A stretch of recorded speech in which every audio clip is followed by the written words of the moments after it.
இறைவனுக்கு வணக்கம். தற்பொழுது திருவோண நட்சத்திரம் மகர ராசி அன்பர்களுக்கு இதை பற்றி கூறுகிறோம். இதில் எடுத்துக்கொண்டால் 20/8/2024 முதல் டிசம்பர் 2ஆம் தேதி வரை நல்ல காலகட்டமாக கருதப்படுகிறது. இதில் சொத்து சேர்க்கை, வீடு வாங்கும் யோகம், இடம் வாங்கும் யோகம், போர் போடுவதற்கான வாய்ப்புகள் அனைத்தும் கிடைக்கும்.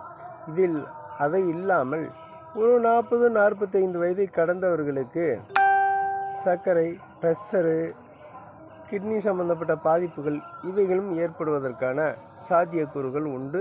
ஐப்பசி மாதம் 2ஆம் தேதி வரை இந்த பாதிப்புகள் ஏற்படலாம். ஹார்ட் அட்டாக் வருவதற்கான வாய்ப்புகளும் உண்டு. இந்த காலகட்டத்தில் எல்லா விதத்திலும் கவனமாக இருப்பதே வெகு சிறப்பான காலகட்டமாகவே கருதப்படுகிறது. எனவே இதில் கவனமாக இருப்பது வெகு சிறப்பான காலகட்டம்.